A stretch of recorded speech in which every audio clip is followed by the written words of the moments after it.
Hello, hi.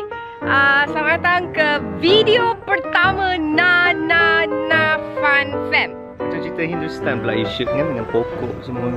Of course lah, sebab kita very lovey-dovey. Tu suara anak-anak kita orang. Dan tentunya kita nak ucapkan selamat datang. Semoga terhibur dengan channel kami yang baru ni. Sebenarnya kita macam terfikir nak buat dah lama dah kan, tapi macam tak buat-buat kan. So tapi akhirnya kita buat juga kan. Apa nama channel ni?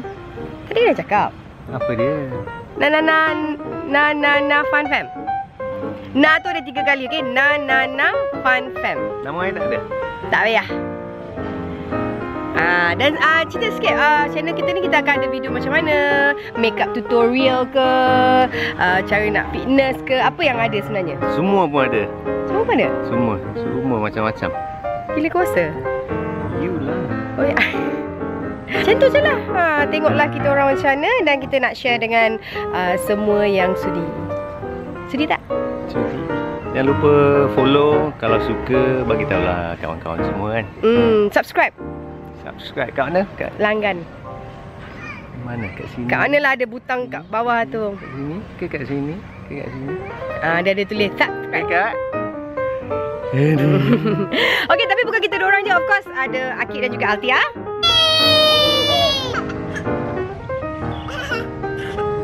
Yes, dia orang busy main je. Itulah kerja dia orang. Kan? Macam tanduk kan.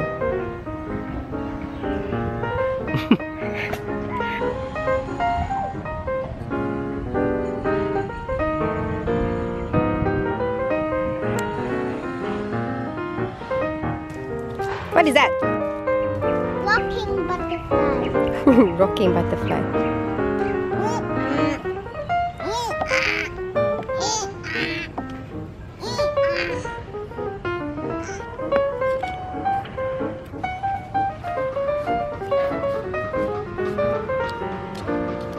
Altia, your pants all wet. What happened? Bam-bam Altia basah.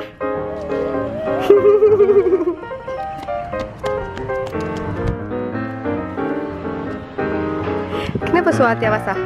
Sebab hari tadi hujan. Dia main slide. Habis tu turun, dia keringkan slide tu. So, nampak macam dia kencing tapi dia tak kencing. Tu air hujan. How about your pants? Pants pun basah, jangan.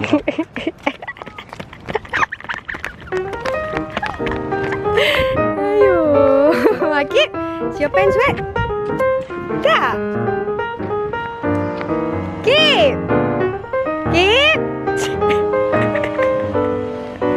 Alright, kids pun dah mandi. Altia get ready nak pergi dia punya ballet class. Akid dah mandi?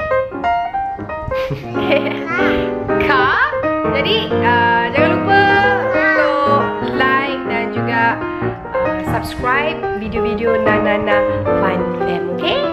Don't forget